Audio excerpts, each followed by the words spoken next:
स्वागत है आप सभी का हमारे साथ इस खास वीडियो में, जिसमें हम बात करने जा रहे हैं सूर्य के महापरिवर्तन की। सूर्य अपना स्थान परिवर्तन कर रहे हैं। सूर्य देखिए लगभग हर महीने में अपना स्थान परिवर्तन करते हैं, राशि परिवर्तन कहते हैं, और उस दिन को हम सूर्य संक्रांति कहते हैं। लगभग हर महीने बदलते हैं। 17 अगस्त को सूर्य कर्क से निकलकर और सिंह में प्रवेश करेंगे। ये सूर्य की अपनी राशि है। ये जो महीना है काफी खास रहने वाला है, क्योंकि ये महीना साल में एक बार आता है जब सूर्य अपनी ही राशि में प्रवेश करते हैं, यानी सिंह में, और कोई भी अपने घर आकर काफी प्रसन्न होता है। तो इसमें सूर्य बली भी होंगे और कई राशियों के लिए लाभ देंगे और कईयों के लिए वो थोड़ी सी पीड़ा देने वाले होंगे। किसका क्या प्रभाव पड़ेगा आइए हम देखते हैं। और इसके साथ साथ एक और चीज, सूर्य जब सिंह में प्रवेश करेंगे तो केतु वहां पहले से ही मौजूद हैं। सूर्य का यहाँ आना नाम, यश, वैभव तो दिलवाएगा, लेकिन केतु का साथ होना यहाँ पर ग्रहण योग और पितृ दोष का निर्माण करेगा।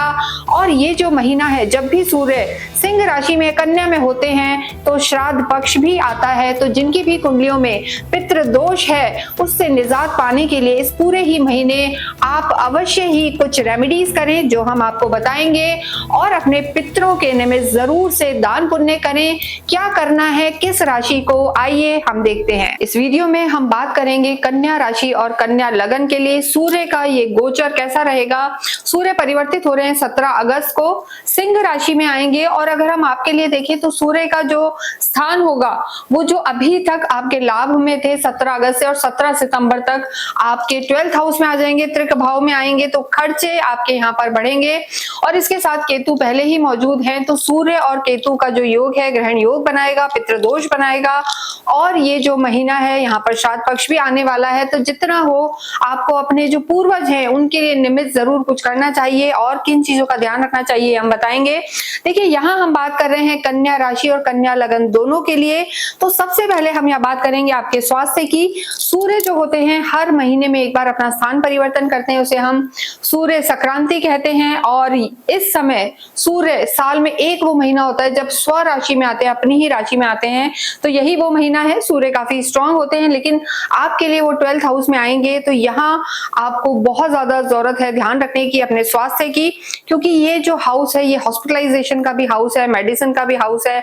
तो दवाइयों पे खर्चा, हॉस्पिटल में खर्चा हो सकता है। जरूरी नहीं है सबके साथ ऐसा हो सकता है किसी की कुंडली में सूर्य की स्थिति अच्छी हो, लेकिन इन जनरल यहाँ हम ट्रांजिट के आधार पर बात करें तो आपको अपनी आंखों का ध्यान रखना है, साथ ही साथ अपने लिवर और किडनी का भी यहाँ पर ध्यान रखने की जरूरत है। केतु के साथ है, रेस्पिरेटरी ऑर्गन का भी ध्यान रखें, यानी किसी भी अगर कोई आपको क्रॉनिक डिजीज है, कोई पुरानी बीमारी चल रही है, तो इस समय आप उसको बिल्कुल नजरअंदाज ना करें और समय पे दिखाएं, अन्यथा थोड़ी सी यहाँ पर तकलीफ हो सकती है। राहु भी आपके छठे घर में है, और 30 तारीख को बुध भी, जो आपके लगन के स्वामी है, लग्नेश हैं, बुध भी आपके 12th हाउस में आ जाएंगे 30 अगस्त को, और लगभग फिर इस पूरे महीने के मिड तक रहेंगे। सूर्य के साथ बुध आदित्य योग तो बनेगा, लेकिन बुध का, लग्नेश का भी और कर्म क्षेत्र के स्वामी का भी 12वें घर में जाना कहीं ना कहीं आपकी इम्यूनिटी को भी इफेक्ट करेगा।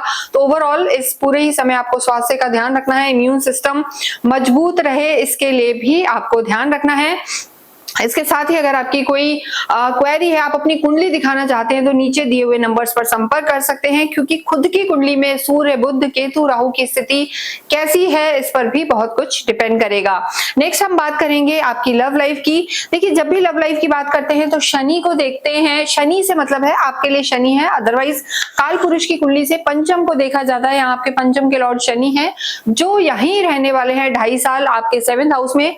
तो लव लाइफ की स्थिति यहाँ पर बेहतर नजर आ रही है, तालमेल बैठेगा, अंडरस्टैंडिंग बैठेगी। लेकिन देखिए एक और चीज है, मंगल और शनि आमने सामने हैं, एक दूसरे को सप्तम दृष्टि दे रहे हैं, समसप्तक योग बना हुआ है। तो इरिटेटेड रहेंगे, चिड़चिड़े रह सकते हैं, जल्दबाज रहेंगे, तो वो आपकी लव लाइफ को डैमेज कर सकता है। साथ में सूर्य भी आपके वीक हो जाएंगे।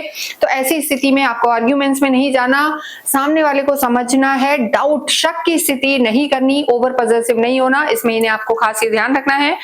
तो आपकी लव लाइफ बेहतर रह सकती है। वैवाहिक जीवन की बात करें तो शनि आपके 7th हाउस में ही बैठे हैं। वैवाहिक जीवन में मंगल की दृष्टि है, मांगलिक योग बनता है। मंगल, शनि, राहु, केतु, सूर्य अगर इन दोनों हाउसेस को, फर्स्ट को या 7th को इफेक्ट करते हैं तो डेफिनेटली कहीं ना कहीं ईगो क्लैशेस आते हैं, मैरिड लाइफ में दिक्कत आ सकती है। मांगलिक योग आप समझते हैं, और अगर आपके स्पाउस की कुंडली में मांगलिक योग नहीं बनता है तो तालमेल में दिक्कत आ सकती है। तो वैवाहिक जीवन का भी आप ध्यान रखें। हालांकि जो आपके लॉर्ड हैं वैवाहिक जीवन के, गुरु, उनकी स्थिति बेहतर है, तो कहीं ना कहीं गुरु एक ऐसे प्लैनेट हैं जो आपके वैवाहिक जीवन को भी बचाएंगे और आपके कर्म को भी बचाएंगे। पर थोड़ा सा शांत स्वभाव रखें, वाणी पे ध्यान रखें, क्योंकि आपके जो लग्नेश हैं 30 अगस्त के बाद वो भी बदल जाएंगे। तो जो इस महीने का सेकेंड हाफ होगा, लास्ट के 15 दिन होंगे, उनमें आपको अपने रिश्तों को ज्यादा संभालना है, क्रोध नहीं करना है और डाउट, शक, ये चीजें अपने रिश्तों में नहीं लानी है। नेक्स्ट हम बात करेंगे आपके कर्म क्षेत्र की। तो देखिए ये स्थिति आपके लिए अच्छी है, गुरु शुक्र बैठे हैं, लेकिन हमने जैसे बताया कि जो आपके 10th हाउस के लॉर्ड हैं बुध, वो भी 12वें घर में चले जाएंगे, तो खर्चा बढ़ सकता है, रॉन्ग डिसीजन हो सकते हैं।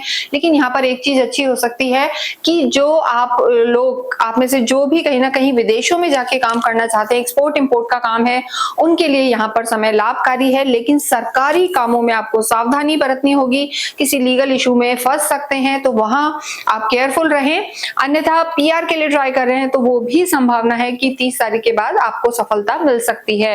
एजुकेशन की बात करें तो शनि आपके लॉर्ड है। जो भी लोग कहीं भी इंजीनियरिंग करें, टेक्निकल एजुकेशन करें, एआई वगैरह से जुड़े हुए हैं, उनके लिए ये महीना अच्छा रहने वाला है। और जो सूर्य की स्थिति है, अगर आप विदेशों में जाके पढ़ना चाहते हैं तो आपको लाभ हो सकता है। लेकिन सरकारी महकमे से रिलेटेड कोई एग्जाम दे रहे हैं तो ये महीना, उस जो महीना यानी 17 अगस्त से 17 सितंबर तक का, हम बहुत ज्यादा अच्छा या स्ट्रॉन्ग नहीं कहेंगे। लेकिन आप फोकस रहें, मेहनत करें। और भाग्येश की बात करें तो भाग्य जरूर यहाँ पर हम कहेंगे आपके जैसे शुक्र हैं, हालांकि वो भी बदल जाएंगे।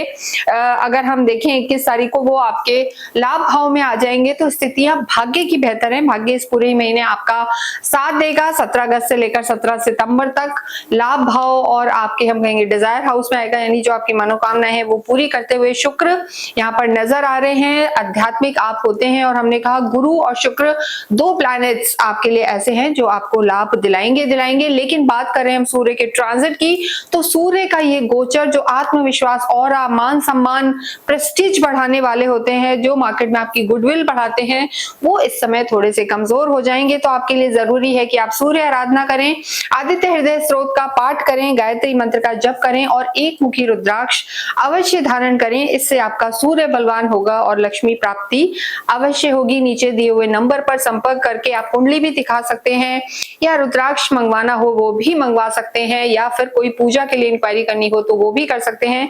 यहाँ आपको रुद्राक्ष या कोई भी प्रोडक्ट पूरी तरीके से ऑथेंटिक मिलेगा, विद सर्टिफिकेशन मिलेगा। तो किसी भी तरीके की कोई क्वेरी है तो आप हमें मैसेज करें या कॉल करें। इसके साथ ही इस वीडियो को हम यही विराम देते हैं। कमेंट बॉक्स में अवश्य ही ओम सूर्याय नमः, ओम भास्कराय नमः लिखें। Thank you.